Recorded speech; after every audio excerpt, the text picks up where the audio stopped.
Opo, sige po. Pero doon sa aligasyon ng ilan, no, na ito ay buwelta lamang ng mga kongresista doon sa mapanuri, at kumbaga mga hindi nagugustuhan ng kongresista ng mga komento ng ilang mga nasa social media tungkol sa inyong ginagawang mga pagdinig. Ito po ay gante. Anong inyong reaksyon doon? Yan. Ako hindi ako papayag doon, Katel. Ito ganito lang naman yan eh. Para dito kay Congressman Dan Fernandez at dito kay Robert Ace Barbers. Para hindi kayo napag-uusapan sa social media, tigilan nyo yung pagiging bida-bida nyo sa mga hearing dyan sa House of Representatives. Ngayong araw na ho yan, ang tangkaho ng House of Representatives na patigilin, patahimikin yung mga vlogger na nagsasalita laban dito sa administration na to. Pero bago natin umpisahan yan, isang like at subscribe. Masaya na ho tayo dyan sa mga gustong sumali sa ating community. Yung join button, nandyan lang ho sa baba. Bago ho yan mga kababayan, pasdahan ho muna natin na mabilisan. Itong mga nakita nating maiinit na usapin sa social media. Unahin na ho muna natin itong kay Patrick Jed Mabilog. Itong matindi ho dito mga kababayan. Nung umuwi ho itong mama na to, di ba nagtago to? Dahil nung panahon ni Tatay Diggs, hinahanap yung mama na yan. Kasi di umano, involve ho yan sa ipinagbawal na pulburon sa Iloilo. Ito ho ang binigay ng Malacanang dito kay Patrick Jed Mabilog. Malacanang on Monday confirmed that President Ferdinand Marcos Jr. has granted executive clemency to former Iloilo City Mayor Jed Mabilog. Palakpakan, no? Yan sinasabi ho natin. Anong tawag dyan? Para sa mga taga Malacanang, ano yan, bayad utang? Dahil nung nag-testify siya dyan sa House of Representatives, banata niya itong si dating Pangulong Rodrigo Duterte. Sino ang susunod nyo? Yang si Kerwin Espinosa. Sige na, bigyan nyo na rin ng presidential clemency yung unggoy na yon. Ano, ang tawag ho dyan, birds the same feather flocks together. Yan yung ano dyan, kasi magkakabaro yung mga yan eh. Iisa ho ang libangan ng mga walang yan. Kita nyo naman ho sa tabas ng pagmumukha nitong si Patrick Jed Mabilog. Alam nyo na ho kung ano binabanatan yan. Ito naman ho mga kababayan, ito yung nakita natin kahapon. Ito yung the TRICOM, 3 committee ho ito eh. Napuna nga nitong si Kong Dante, bakit hindi na lang isa? Pwede naman isa eh. Bakit pa kailangan dalawahin, tatluhin? Diba? Ang sabi ho dito, the Tri-Committee of the House of Representatives is set to begin its investigation into the individual responsible for disseminating fake news and its impact on Filipino people. Palakpakan ho natin. Disseminating. Pagka tinawag ka namin Bold Star, at ano yung fake news ba yun? Pagka tinawag ka ba namin Boy Google, fake news ba yun? Ikaw ang bumibida dyan, di ba? Base sa Google, kesyo sa Google, ganun ang panat mo eh. Di ba? Pagka meron na sinabing batas ang isang resource person, babanatan mo kaagad ng Google. Ngayon, pagka binabanatan kayo ng ganun sa social media, napipikon naman kayo. Wag hong ganon. Masyado hong masyado ho kayong obvious na gusto nyong gamitin ang posisyon nyo dyan sa House of Representatives para mapatahimik sa papalapit na eleksyon yung mga vlogger na yan kasama tayo. Di ba? Gusto ko tayong patahimikin ng mga yan. Kasi alam ho nila na napakalaking dagok sa kanilang kandidatura ang pagsasalita ng mga vlogger. Napakalaking dagok ho niyan. Ito, umpisa na ho natin to. Bago itong kay Manong Ted, punta ho muna tayo dito kay Kong Dante kasi napasadahan din ho yan diyan sa saganang mamamayan eh. Pagkatapos punta na ho tayo doon kay Manong Ted. Game. Ng ating ating mamamayan, di ba? Ay, nako. Anyway, ito bago kayo dumating, nailatag namin, meron tayong Vox Populi. Ang tanong ho natin meron kasing plano ngayon na magkaroon na po ng regulasyon. Magkaroon po ng batas kung paano i-regulate ito po mga vloggers natin ko. Meron ata kayong, nabalitaan nyo ba? Di ba, meron kayong Quadcom, meron kayong Quinta. Ngayon daw ata may TRICOM. Na ang TRICOM, ang didinggin, ay itong yung pagpapakalat ng mga fake news at magkaroon daw po ng regulasyon para sa mga vloggers. Yun po ang bago. Sinong Hindi pa namin alam. Ito ata yung bunga ng privilege speech ni Congressman Ace Barbers ukol doon sa mga batikos sa kanila, yung mga miyembro ng Quadcom at saka ng Good Government Committee. Bakit ba kinakailangan pa silang gumawa ng O pag sanibin pa yung isa, dalawa hanggang tatlong committee, samantalang pwede namang isang committee na lang ang duminig dyan. Paano po mas makapangyarihan, Kong? Para pag pinagsama-sama, powerful, di ba? Para magulo, di ba? Anyway, ikaw, Yun ang problema doon mga kababayan. Kaya ho sila nagdadagdag ng kung ano-anong committee dyan para para talagang solido ang tama, ika nga. Para makapagsalita lahat ng mga nagbida-bida doon sa TWADCOM. Yun lang naman ho yun mga kababayan. 53 sa Balotog, yung kalimutan, Pastor Apollo Kibuloy. Ito kasi yan mga kababayan. No? Kung ating susiriin ng maigi, ang mga nagsusulong dyan sa TRICOM na yan, yung mga individual na nagbida-bida doon sa TWADCOM. Si Dan Fernandez, yan si Luistro, yan si Robert Ace Barber, sila ho talaga yung gumugusto dyan sa pag-iimbestiga na yan sa mga vlogger. Kasi sila ho talaga yung pinakamaraming nagawang sablay dyan sa pagdinig na yan. Sino pa yung nagsusulong dyan? Si Paduano, yang si Atrasabante, sila ho mga kababayan. Ngayon, pagka nagsalita sila dito sa TRICOM na yan naman hong pagpipiestahan natin. Pero wag ho natin kalimutan yung report, yung BICAM report na kulang-kulang na pinirmahan ng mga congressman. Mamaya ho, papasadahan ho natin yan dahil ayaw ho nating bumaba yung engagement ng ating mga kababayan dyan sa issue na yan. Kasi lahat ho ng mga ng mga issue na to, distraction lang ho ito doon sa talagang issue na dapat talakayin ngayon sa ating bansa. Ito na ho, itong si Manong Ted, umpisa na ho natin itong mga kababayan. In-interview niya ho dito itong si Dan Fernandez, itong si Boy Google. Kated and kay DJ, magandang umaga po sa inyo sa lahat na nakikinig po. Magandang umaga, Kong Dan. Kong Dan, ito pong isasagawa niyo pong investigasyon. Ano po mismo ang pangunahing layunin nito? At anong oras pong simula mamaya ng hearing po ninyo? Yung pong naitaas po sa atin ng Kongreso ay nakalimutan may resolution pero tatlo po kaming magsasama-sama dito. Yung pong public information, public information and communication technology, saka yung sa akin pong committee. Basically, ang atin pong itatakal dito, syempre po, dalawang bagay itong parang nagbabanggaan eh. Kasi nabasa ko, 6 na pong bills itong binigay sa amin at marami pong iba't ibang mga House bill and resolution. Dan, sulitin mo na yung pagiging congressman mo na yan, Dan, ha? Dahil last na yan. Di ka na makakaisa, Brad. And also, privilege speech po na napadala sa atin. So, yung pong sa freedom of expression and also doon sa libel ng mga different content creator na kumbaga deliberate yung kanilang ginagawang creation and dissemination ng ating pong false information. Kasi medyo may boundary, may gray area kung kami nakikita may mga gaps. Siguro ito po yung ating pong babalansihin. But of course, hindi lamang po tayo pumapasok doon sa issue ng mga vloggers na nagsasalita against a certain personality. Karapantan po nila yan under the freedom of expression. But of course, meron mga boundaries that we have to check as well because meron naman tayong nasasagasa ang mga legitimate mga journalists that they are undergoing a certain parang diba, kapag meron kayo nilalabas, meron mo na nag-check, something like that. So, we have to balance that.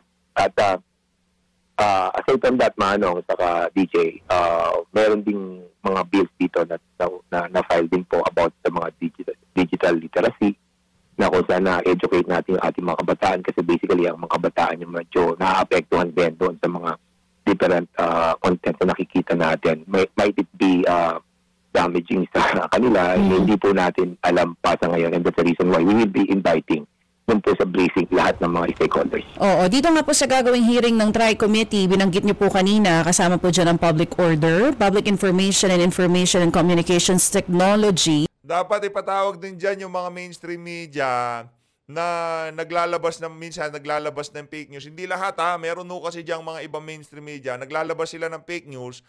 Pagka napatunay fake news, di ho sila nag-iiratog. Di ko nila binabawi yung kanilang mga post, yung kanilang mga report. Wala akong ganon. Hinahayaan na lang lumipad sa hangin yung kanilang pagkakamali. Pero pagka vlogger, nagkamali ka lang ng isang kibot mo lang. Kaya kailangan pagka vlogger, marami kang reference, marami kang video, marami kang posting. Hindi ko kayo pwede magkamali dahil isang pagkakamali nyo lang tapos medyo marami-rami yung following nyo, mayayari ho kayo. Talagang lilitsunin kayo ng mga yan. Pero pagka mainstream media nagkamali, kahit na nagsusumigaw na yung pagkakamali nila, lumabas na yung totoong balita, anong gagawin nila? Anong gagawin ng mainstream media? Hindi ko sila mag-iiratom, hindi ko nila babawiin yung kanilang mga pinost. Wala ho nga pagpapaumanhin, ganon, public apology. Wala ho! Pero pagka vlogger, nagkamali ng isang beses, todo ano ka na dyan, pasensya na po, nagkamali po ako. Pero pagka mainstream media, wala. Pero yung sinasabi nila, may accountability daw itong mga mainstream media, pero yung mga vlogger, wala. Yung mga vlogger, pag nagkamali, talagang kitang-kita. At manghihingi yan ng pasensya. Pero yung mainstream media, dahil sa napakalaking kumpanya, wala nang basta-basta makakabangga dyan. Pagka nakapagpakalat ng fake news yan, sinasadya o hindi man sinasadya, wala hong paumanhin kayong maririnig. Sa unang hearing na mangyayari po mamaya, ipinatawag niyo po yung mga social media platform at may ipinatawag din po kayong mga vloggers. Sino-sino po dadalo sa pagdinig mamaya? Ang alam ko na nag-confirm, no? Yung pong ByteDance ng TikTok. Hindi ko alam yung sa Google Philippines. Meta. Sa Meta Philippines. At tapos, ngayong umaga yon, briefing lang yon. Tapos, pagdating ng alauna naman po, yung ating pong Department of Information and Communication Technology sa DICT. Si Secretary Ivan, DOJ, National Bureau of Investigation, NTC din, inibitahan din po natin, saka yung Cybercrime Investigation and Coordination Center, Talaga NTC. sinusulit ni Dan. Yun yung mga inibitahan po natin para makita natin saan ba tayo nagkukulang. Ako kasi nakikita ko parang nagkukulang tayo doon sa implementation ng panguhuli sa mga kalto. Kasi kung titignan mo yung 10175, klaro naman doon yung pati din sa contempt-related offenses, nakalagay naman doon. Hindi lamang siya broad, hindi lang siya malawak. Kaya tingin ko lalawakan natin yun. Kasi kung ginawa ito ng 2012, hindi pa uso itong mga content creator na ganito ka-wild, no? Walang regulation. I think palagay ko yung... Brad, nung kabataan mo, mas wild ka dyan. Mas wild ka sa mga vlogger. Huwag mo kaming tatawaging mga wild, Kasi kung usapang wild lang, walang makakaporma sa'yo, Brad. Naglalabas ka ng abs mo nung mga panahon na yun, Kung wild ang usapan, di kami kasama dyan. Ikaw lang ang bida dyan. Pagiging wild ang usapan, ikaw lang bida dyan. Pipikon na naman yan si Dan. For example, yung nag-splice ka para marating mo yung narrative mo. And Brad, ito hindi splice to kabuuan ng interview mo to. Sinasagot ko lang ng punto por punto yung mga kabalbalan mo. What push you, no, para gawin yun. So, ito yung mga bagay na dapat natin consider dito sa ating 10175. But, considering also yung freedom of expression. So, nasaan tayo sa boundary yun? So, ako, public order ang aking hawak. So, I have to check it out kung talagang nag-a-adhere yung mga ginagawang ito doon sa mandato ng ating committee. Most especially kapag tatamaan na yung mga future generation. Tayo, kaya na natin, nakaka-relate na po tayo dyan. Kumbaga, una, nasasaktan tayo, but eventually, nagiging wala na, matigas na yung puso mo, hindi mo na pinapansin. But sometimes yung mga ganun, nagiging parang katotohanan na. So, ang aking pananaw, no, and I want to be clear on pagka ba tinawag ka namin Boy Google, pagka tinawag ka namin Bold Star, tumitigas na ba yung puso mo nun? Hinahayaan mo na lang kahit hindi totoo. Ang tanong, totoo ba yun o hindi totoo? So talaga, oo. Yan ang problema sa inyo Pagka nababansagan kayo ng kung ano-ano, nababanatan yung mga naratibo nyo. Pagka natutumbok ng mga vlogger, yung kanilang nais patunguhan sa kanilang mga vlog, na kung saan totoo naman yun, na kayo dyan sa Twadcom, wala kayong ginawa kung hindi manira, siraan ang pamilya Duterte. Wala kayong pinag-usapan dyan na kung saan ikakabuti, ikakagaang ng kabuhayan ng ating mga kababayan. Bagkus, paghahanap lamang ng butas o maibabato sa mga Duterte. Ano ho ba yung fake news ho ba yun? Meron ho ba kaming nakita dyan sa Twadcom na kung saan masasabi nating yung partikular na usapin na yan para talaga malinis, mapatigil ang mga kriminal na to, ang mga durugista na to ngayong mga panahon na to? Meron ho ba? Inimbestigahan nyo ba yung mga nawawalang bata? Yung mga natatagpuan yung bata, pugot ang liig. Walang laman ng katawan, kulang-kulang na. 'Di ba? Meron ho ba kayong pinag-usapan na ganun sa Twadcom? Wala.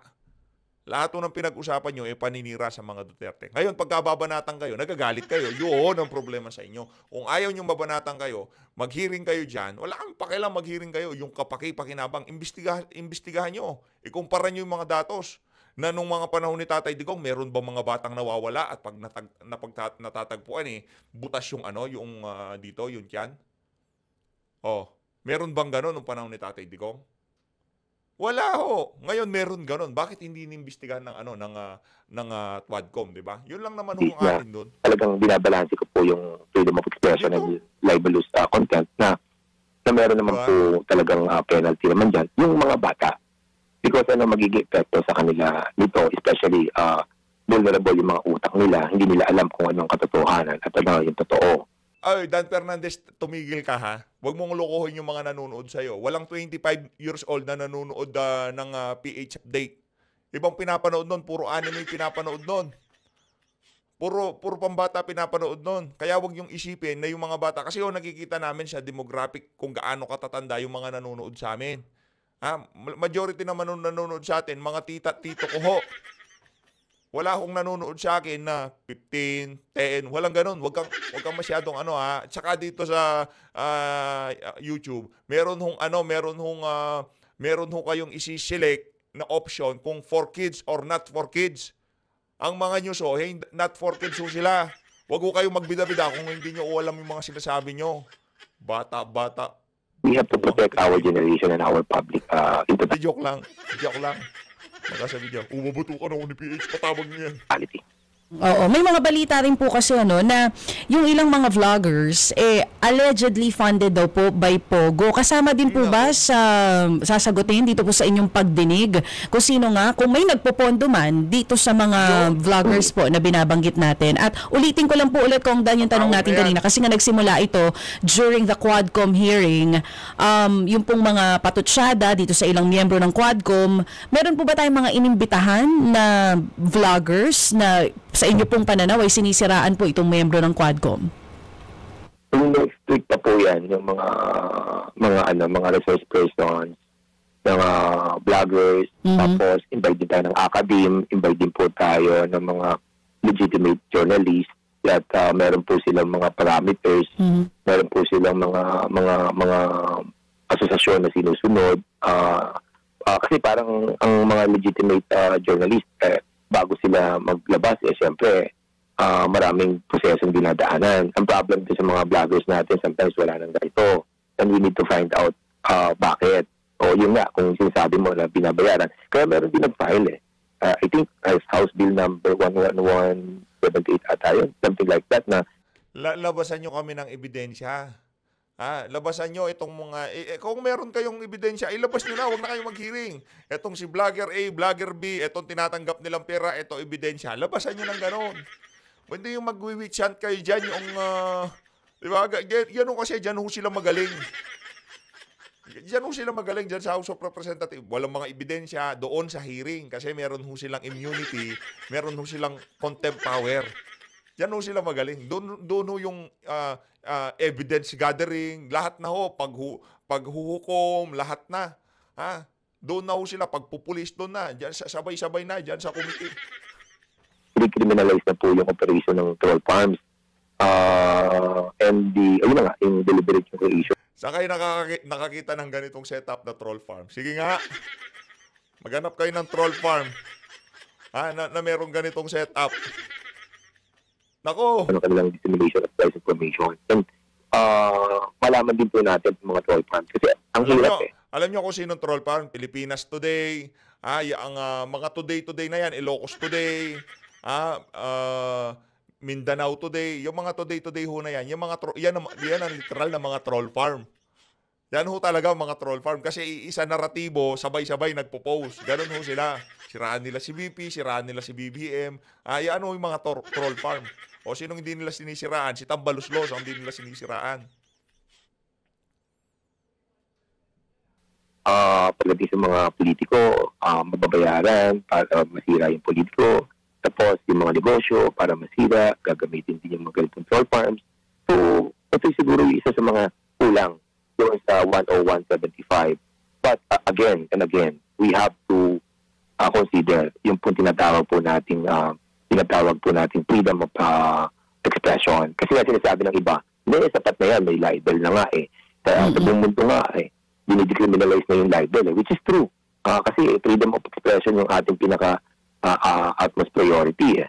But somehow, babalansin mo din talaga, paano naman yung mga bata, lalo tigit kapag ang content ay talagang alam mong mali na, hindi mo ba i-regulate yung mga platform or hindi mo ba i-enhance yung pagtugis ng mga agencies. Ako, ang nakikita ko dyan, tingin ko, itong dalawang bagay na to, platform and at the same time, yung ating pong agencies, dapat itaas po natin ang antas ng panguhuli dito sa mga cybercrime. Oo. So, sinasabi niyo po, mas pananagutin ang social media platforms kung sakali man? Meron absolute penalty yung social corporate nila. Penalty nila is already 10 million. So, merong sinasabi dito na mga bills also na tinataas nila yung penalty.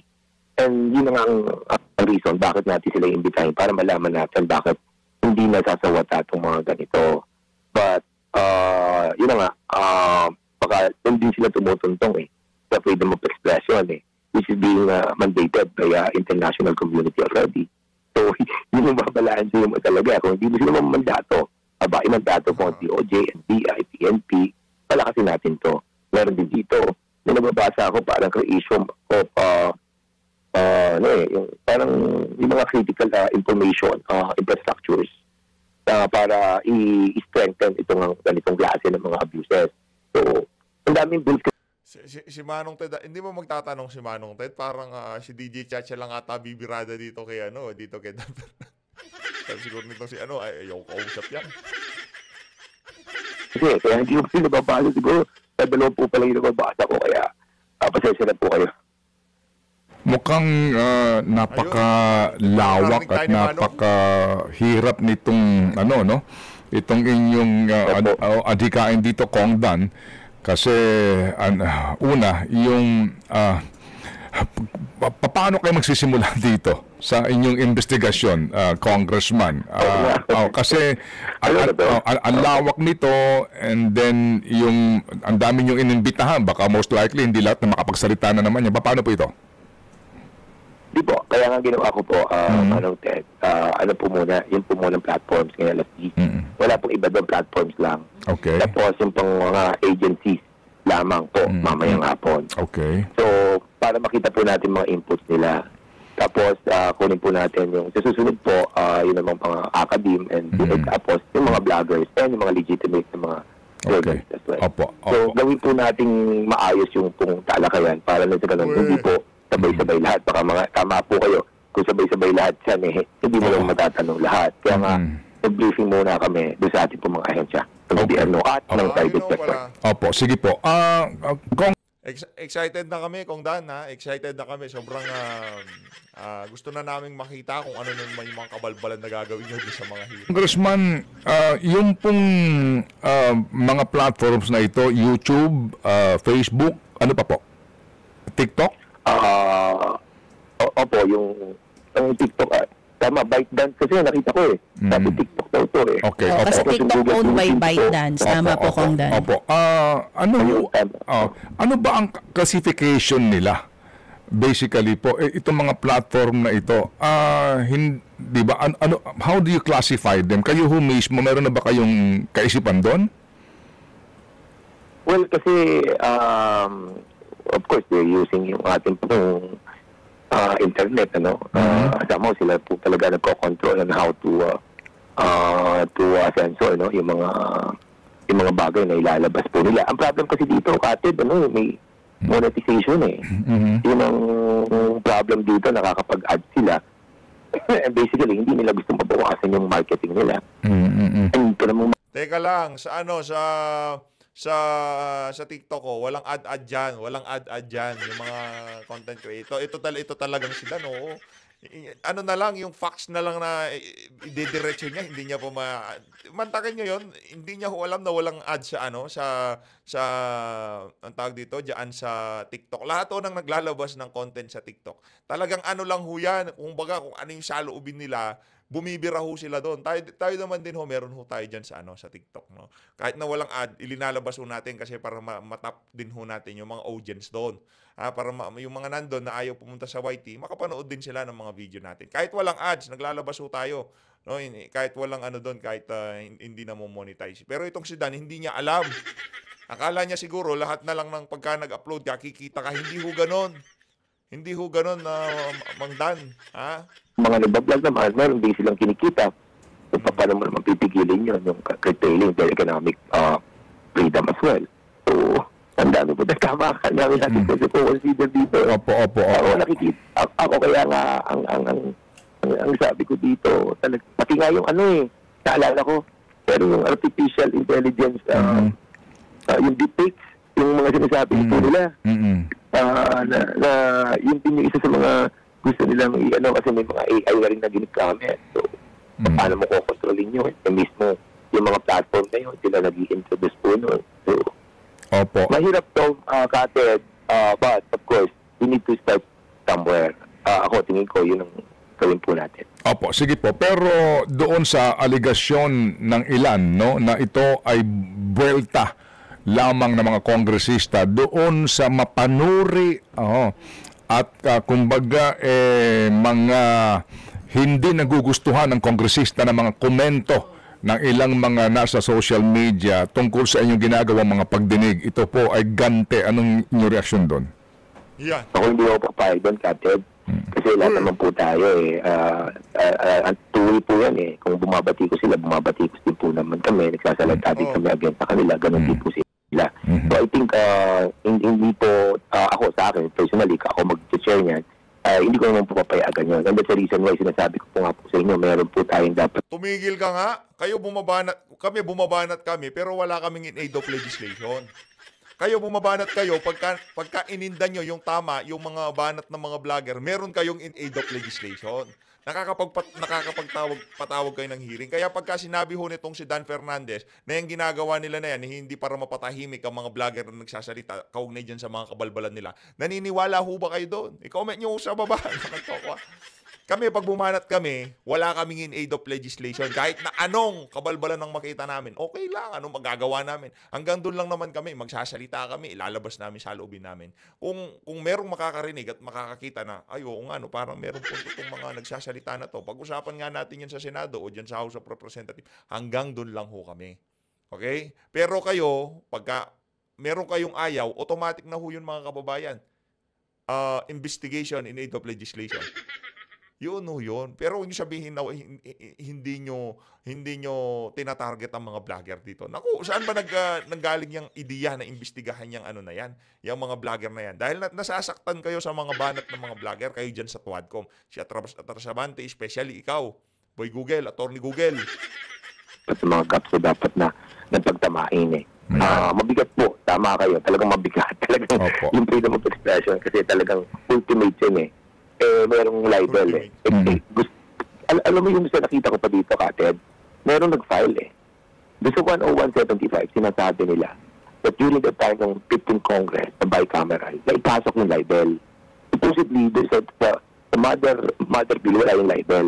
Na ipasok doon. So, yun yung gusto kong intindihin Kasi sabi ko, parang, parang kailangan busisiin to kung totoo to. So, yun ang isi-check ko rin po. Kasi nga, they wanted to remove the cyber libel doon po sa 10175 dahil nga po doon sa freedom of speech. But again, babalik po tayo doon sa committee ko na safeguarding the public order. So, yung guarantee na ating po mga kabataan na kailangan maganda rin nakikita nila mga content. Okay, sir, Congress... Tigi, palibhasa, walang alam talaga tong si Dan Fernandez. Nagmamahusay lang siya. Kumbaga, kumonsulta ho muna kayo sa mga content creator. Kausapin nyo ho muna. Yan bang content mo na yan, napapanood yan ng 5 years old? Napapanood ba yan ng 10 years old? Dito pa lang napaghahalata na walang alam to si Dan Fernandez eh. Halimbawa, ito hong video na to, hindi ho ito makikita ng bata. Ipinapatay ho namin, merong option na para hindi yan makita ng bata kasi hindi niya naman maiintindihan ang pinag-uusapan. At ang tanong, tatambay ba dito yung bata? Pupunta ho yun doon sa mga dyan sa mga anime, yung mga cartoons yun, ang gusto nilang panoorin eh. Wala ho silang pakialam dito. Unless na lang meron silang project sa school na kung saan na hinahanap ng mga guro nila, kung makita nila yung mga aang-anga dyan sa House of Representatives, malamang manunood sila. At ilalagay nila ang pangalan doon ni Dan Fernandez, di ba? Ganun lang naman ho yun eh. Pero yung ordinaryong bata, tatambay dito, papanoorin nila to, titignan nila kung anong nangyayari sa ating bansa. Hindi ho. Wala hong ganun. Ang gusto ng mga bata, maglaro, magpindot-pindot. Yun ang gusto ng mga bata. Mag-games. Uubusin nila yung 30 minutes nila dito sa kakapanood ng video na to. Ano mapapala nila pag nakita nila yung kabubuhan mo, Dan? Dan! Hanggang Feb 7 na lang ang inyo pong plenary session. Ang balik niyo po sa Hunyo na. Do you have time to handle these committee hearings and the corresponding approval of your proposed measures, Congressman? Nako. Yun ang problem po, Ted. Sa totoo lang. Hindi yun problema. Yun ang problema mo. Kami hindi namin problema. Kasi wala kaming pakialam dyan. Talagang pag-rest back lang naman yun sa mga vlogger. Po yan sa March 27, no? Medyo maihinto na yan. Ako, especially sa akin po. Dahil tumatakbo din po ako. Probably itong po February, pwede pa po yan. Even mag-break po tayo sa February 3. We can still held mga hearings. And after which, kapag natapos na po yung election sa May, meron po tayong pabalik po tayo sa Kongreso, meron po tayong mga 2 weeks. Pwede naman po nating i-hearing as well. But of course, yun na nga, tingin ko kung bibigyan ng atensyon, no, na ngayon, tapos, kasi Wednesday, wala na rin po eh. Next week, 3 days na lang. Sa February, kung makakapag-hearing tayo ng 2, 3, siguro most likely kaya. Dahil pagbabalik po natin after election, baka sakali, pwede pa. Okay, sige po. Pero you have to have a counterpart measure in the Senate. Kung wala din po yun, para kay itong inyong hearing na po ito, kung sakasakali po, will this be... Exactly po yan. Go ahead. Walang nasa matinong kaisipan na senador ang tatalakay dyan sa issue mo na yan. Nasaktan lang kayong dalawa ni ano. Yan. Pakanahon nilang dalawa ni Paduano yan. Ay, ni Abante. Uy, yung mga resource person ho kasi, huwag yung kinakausap. Doon talaga sila nasaktan. Sa totoo lang ha, yung unang pag-uumpisa ng hearing dyan talagang papogi-pogi yan Yung tipong meron pa silang harutan moment nitong si Cassandra Leong, di ba? Ngayon, ano nangyari dun sa mga kaso ni Cassandra? Sinira nyo ang dangal ng Ale. Napahiya siya sa sambayan ng Pilipino. Pero para saan? Wala. At yung mga vlogger na papapuntahin ho nila dyan, yun din ho ang target nila. Mapahiya, makontempt, o di naman ho kaya, makontempt para dito sa papalapit na eleksyon na to, manahimik na yung mga vlogger. Diba? Malapit na eleksyon O siyempre, baka si Tamba, lalo na yung mga kandidato nitong administrasyon, sigurado, diretso sa inodoro lahat yung mga yan. Marami ho kasi silang mga out of this world na ideya na talagang pagka ini-implement nila o isinasakatuparan nila, nakikita natin na medyo falsifikado yung mga desisyon nila na yan. Nakikita ko naman po dyan, Sir TJ, I think na-start na po natin yung preliminary and siguro most likely yung mga susunod na mga congressman, they will follow through with this TRICOM. At nakikita ko naman po na susunod naman po, sa July na po naman yan. So, palagay ko naman po ay within this year matatapos natin ito. Opo. Sige po. So, kami po aantabay dito po sa hearing na ito at kung sakasakali man, kami po muling i-istorbo sa inyo para po makakuha ng informasyon as you go along, dito po sa inyong hearing na ito. Kumbaga, we would like to give it the presumption of regularity, itong inyong gagawin na hearing na ito. Ayun na nga mga kababayan, dito na muna tatapusin ng ating reaction video. Maraming salamat po sa pag-support sa Page Update. Mag-ingat po kayo lahat. mahal natin ang Pilipinas. Maraming salamat ho sa pagsuporta sa PH Update. Number 53 sa Balota, Pastor Apollo Gibuloy. Maraming salamat ho mga kababayan.